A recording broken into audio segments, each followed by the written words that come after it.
Assalamualaikum warahmatullahi wabarakatuh. Saya Patricia Rosalina dari kelompok 7 akan mempresentasikan materi tentang strategi e-commerce.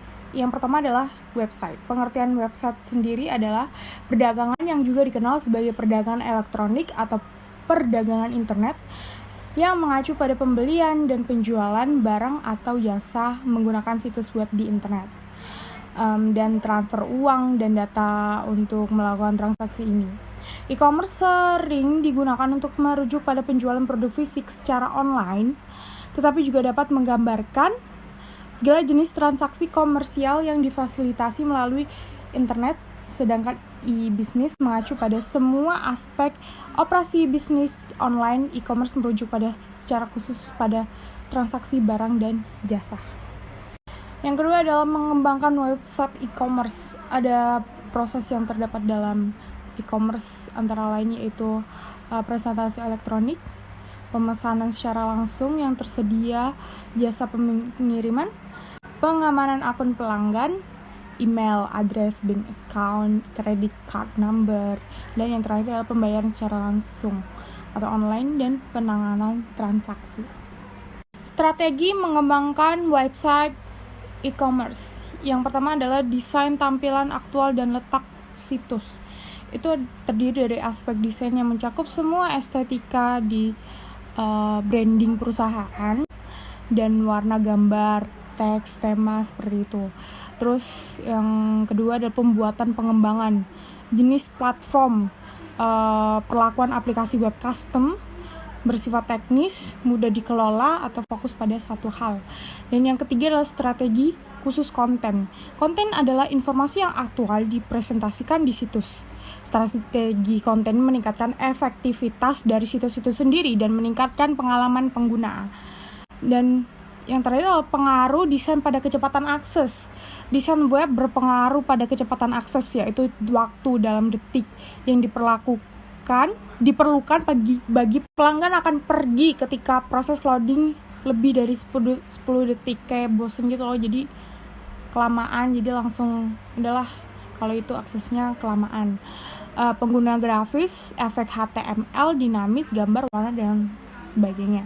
Penggunaan gambar sebagai titik navigasi. Contoh desain datarnya itu kita contohkan pakai handphone iPhone atau Apple. Yang sebelah kiri itu iPhone yang sudah iOS-nya iOS 7 dan gambar iMessage yang sebelah kanan itu iOS-nya iOS yang sebelumnya. Jadi perbedaan mereka jauh-jauh berbeda dari desainnya. Lalu kita punya contoh desain datar dari Google ya. Mereka tulisannya tetap sama tapi kita bisa lihat perbedaan di situ. Yang gambar kedua yang ada Indonesia itu dia dia diganti pakai 2D. Terus kita balik strategi mengembangkan website e-commerce lagi ya. Yang pembuatan website harus fokus pada kenyamanan pengunjung yang itu tadi kita lanjutin. Terus cepat, mudah diakses, tidak bertele-tele, praktis, menarik dan membuat pengunjung betah. Untuk surfing, buat surfing itu maksudnya buat menjelajah, explore website tersebut biar kita tahu produk-produknya itu apa. Dan kembali lagi di waktu yang lain kayak gitu karena websitenya itu menarik. Terus sistem navigasi standar dan advance dan web adaptif atau responsif kayak gitu. Navigasi standar versus advance itu yang navigasi versi standar memberikan overview pada peta penjelajahan situs. Biasanya ditemukan secara konsisten di bagian atas atau samping footer. Navigasi versi advance memberikan alat untuk menelusuri situs dengan cara yang lebih spesifik. Misalnya lewat kategori pengarang, produsen, range harga dan lain-lain. Jadi udah lebih terstruktur kayaknya. Terus navigasi semacam ini mirip dengan fitur search namun sudah diberi antarmuka yang lebih intuitif. Dan calon pembeli bisa melakukan penelusuran bertingkat, misalnya kategori buku, di drill down dan topik, di tune, lagi pada level berikutnya dengan range harga, lalu difinalisasi dengan reviewer.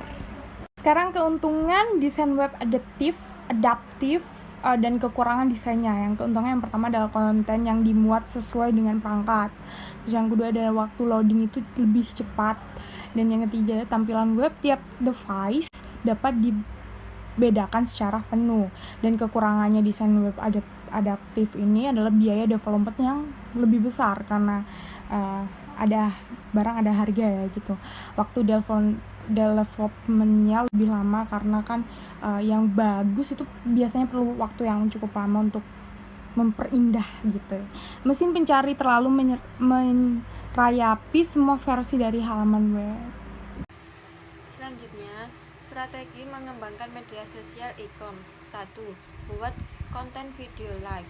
Konten live atau siaran langsung kini menjadi populer dan menjadi salah satu strategi pemasaran yang cukup efektif dan digemari semua kalangan pengguna media sosial.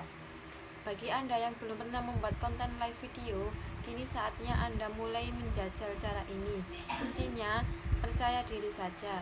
Tak perlu malu-malu, yang penting konten yang Anda buat relevan dengan usaha Anda. Mulai dulu dengan cara sederhana. Misalnya, tentukan dulu produk apa yang akan Anda jadikan tema untuk konten live video di sosmed dagangan Anda. Lalu, buatlah semacam panduan sederhana seperti tentukan berapa lama waktu ngobrolnya. Apakah akan ada review produk atau semacam unboxing produk tersebut, hingga hal-hal penting lainnya yang perlu diinfokan kepada followers atau calon konsumen Anda. Selanjutnya, strategi mengembangkan media sosial e-commerce. 2. Gunakan jasa influencer. Dalam dunia digital marketing, influencer marketing bukanlah cara baru. Influencer merupakan tokoh atau sosok yang populer dan memiliki banyak pengikut atau followers di media sosial. Hal ini membuat mereka punya pengaruh besar di dalam komunitas atau orang-orang yang menggunakan media sosial itu sendiri. Para influencer ini bisa saja berasal dari berbagai bidang, usia, dan keahlian yang berbeda-beda. Agar jualan Anda makin dikenal banyak orang, gunakan jasa influencer untuk memasarkan produk Anda. Jasa influencer sangat diminati sebab efektif untuk mendongkrak brand awareness produk atau jasa sekaligus penjualan. Supaya strategi marketing dengan jasa influencer tepat sasaran, pastikan dulu untuk melakukan riset dan memilih sosok influencer yang tepat dan relevan dengan bidang bisnis yang Anda miliki atau jalankan. 3. Perkaya konten visual. Penggunaan konten visual di media sosial terbilang efektif dalam memasarkan produk atau brand usaha Anda. Buatlah konten dengan informasi visual yang mudah dikenal dan diingat oleh calon konsumen dan pelanggan Anda. Lakukan riset konten visual. Selanjutnya, strategi mengembangkan media sosial e-commerce. 4. Buat personalisasi konten. Lakukan personalisasi konten dalam strategi marketing media sosial bisnis atau usaha Anda. Cara ini efektif dalam menggait calon konsumen ketika melihat iklan dan promosi Anda hingga akhirnya memutuskan untuk membeli produk tersebut. Buatlah rancangan rencana konten yang disesuaikan dengan riset produk Anda. Lalu, susun strategi marketing dengan menerapkan konsep personalisasi konten. Gunakan hasil analitik untuk memaksimalkan konten Anda yang sesuai dengan pangsa pasar ini. 5. Manfaatkan asisten virtual. Untuk mempermudah pekerjaan Anda dan memperlancar aktivitas pemasaran bisnis, manfaatkan asisten virtual. Anda banyak alat marketing yang bisa digunakan untuk mempermudah Anda berjualan dan melayani calon konsumen dengan cepat dan hemat. Lakukan riset dahulu untuk menemukan jasa asisten virtual yang tepat dan sesuai untuk melayani penjualan di media sosial Anda. Lalu lakukan review juga agar Anda bisa mengetahui apakah jasa asisten virtual itu yang dilakukan sudah efektif atau tidak dalam melayani berbagai pertanyaan calon konsumen. Terus lakukan peningkatan strategi. Melakukan pemasaran online atau media sosial bisa menjadi pilihan bagi Anda. Assalamualaikum warahmatullahi wabarakatuh. Perkenalkan, nama saya Muhammad Arif, NIM 190301215 dari kelas manajemen 4C sore, ingin melanjutkan presentasi. Strategi mengembangkan marketplace e-commerce. 1. Keragaman produk. Hal pertama yang harus diperhatikan oleh brand dalam mengelola toko resmi adalah merencanakan keragaman produk atau produk assortment yang ditawarkan. Brand perlu menentukan produk yang akan dijual dengan berfokus pada analisis pelanggan di masing-masing marketplace seperti yang dibahas di atas. Masing-masing marketplace memiliki karakter dan target pasar yang berbeda. Oleh sebab itu, brand dapat mengatur keragaman produk dan menawarkan produk yang banyak dinikmati pelanggan. 2. Visibilitas.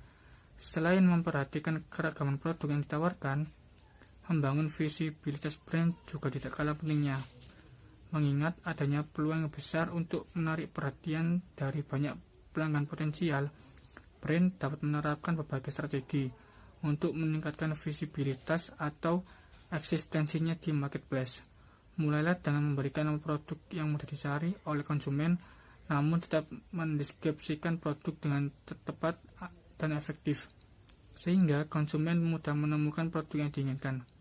Brand juga dapat menggunakan kata kunci yang umum digunakan untuk nama produk untuk memastikan produk akan muncul di hasil pencarian konsumen. 3. Harga. Harga juga menjadi faktor penting yang mempengaruhi keputusan pembelian konsumen. Oleh karena itu, brand perlu menetapkan harga yang sesuai dengan target pasar namun tetap kompetitif. Penting bagi brand untuk menganalisa harga produk yang sama pada toko lain atau penjual C2C atau customer to customer. Pastikan untuk tidak menetapkan harga yang berbeda di antara platform pasar dan terlalu murah atau terlalu mahal dibandingkan dengan toko lain. Jika demikian terjadi, mungkin saja hal ini dapat mempengaruhi minat konsumen. 4. Promosi. Pesatnya pertumbuhan industri e-commerce dan adanya perubahan perilaku belanja konsumen pada kanal online membuat ekstensi toko resmi pada marketplace akan sangat menguntungkan bagi brand. Jadi, brand perlu menerapkan strategi yang tepat secara profesional dalam mengatur toko resminya, mulai dari keragaman produk yang ditawarkan, visibilitas brand, hingga kampanye promosi harus diatur dengan baik sehingga brand dapat mengoptimalkan penjualan pada marketplace. Saya akan membahas tentang strategi pengembangan messenger e-commerce. E-commerce chat atau web chat application adalah chat widget gratis yang biasanya terletak di sebelah kanan bawah pada sebuah website. Website tersebut biasanya diwakili dengan ikon berbentuk gelembung, percakapan kecil yang akan muncul dan menyapa Anda sebagai pengunjung website tersebut. E-commerce chat ini banyak dijumpai pada website toko online, sehingga pengunjung website toko online tersebut dapat langsung mengobrol atau bertanya dengan tim customer service selama 24 jam. Dengan adanya live chat ini, website toko online dapat memperoleh banyak manfaat. Apa saja manfaatnya? Yaitu yang pertama yaitu chat greetings. Anda dapat menyapa para pengunjung website toko online Anda menggunakan e-commerce chat. Akan sangat baik jika sapaan untuk mereka dapat dikustomisasikan sesuai keinginan Anda. Sapaan yang sesuai dengan pengunjung dapat diciptakan ikatan emosional antara bisnis Anda dengan mereka, merasa lebih diperhatikan. Yang kedua, chat routing. Tidak semua tim customer service memiliki pengetahuan yang sama, karena mereka dapat berasal dari divisi yang berbeda-beda. Dengan adanya chat routing ini, Anda dapat membantu tim help desk dalam mengelola pekerjaan dengan cara membuat perutaian obrolan yang memungkinkan pelanggan untuk diarahkan ke operator yang tepat bagi kebutuhan mereka. Yang ketiga, e-commerce chat customization. Tidak jauh berbeda dengan fitur di poin pertama. Chat yang bisa dikustomisasi akan memberikan pengalaman pelanggan, customer experience, yang baik bagi bisnis online Anda atau customer satisfaction. Kustomisasi tersebut tidak hanya memanggil nama pengunjung website, namun juga seperti bahasa yang mereka gunakan. Jika live chat Anda hanya menyediakan satu bahasa tertentu, hal ini akan menyulitkan untuk pengunjung yang tidak menggunakan bahasa itu, sehingga pengunjung Anda menjadi terbatasi. Yang keempat, report dan analitik. Melalui web chat application ini, Anda dapat dengan mudah melacak dan memantau segala sesuatu yang berkaitan dengan interaksi pelanggan pada live chat tersebut melalui laporan analisis. Selanjutnya, pengertian afiliasi e-commerce. Affiliate marketing sebenarnya merupakan model bisnis yang sudah ada sejak dahulu. Hanya saja namanya yang sekarang tampak canggih. Affiliate marketing sebenarnya istilah lain dari bisnis makelar atau perantara. Bedanya cuma tools atau media yang digunakan adalah media internet atau online. Ada yang menyebutnya sebagai makelar online. Selanjutnya, strategi pengembangan afiliasi e-commerce. Secara garis besar, cara kerja affiliate marketing bermula dengan mendaftar program afiliasi. Anda mendaftar program afiliasi dari perusahaan tertentu. Setelah Anda terdaftar sebagai member affiliate, tugas Anda selanjutnya ialah promosi produk dari perusahaan tersebut melalui WA, email, blog, FB, Instagram, dan media sosial lainnya yang memiliki ketika orang sesuai target market Anda. Tugas utama seorang affiliate marketer ialah memaksimalkan jumlah traffic atau pengunjung ke website, merchant atau toko online. Semakin banyak sebaran link web yang dibagikan sesuai dengan target market produk tersebut, maka konversi akan semakin banyak. Konten web tersebut biasanya sudah berisi kombinasi tulisan, copywriting, gambar, dan video marketing yang mengarahkan pengunjung untuk melakukan action untuk membeli.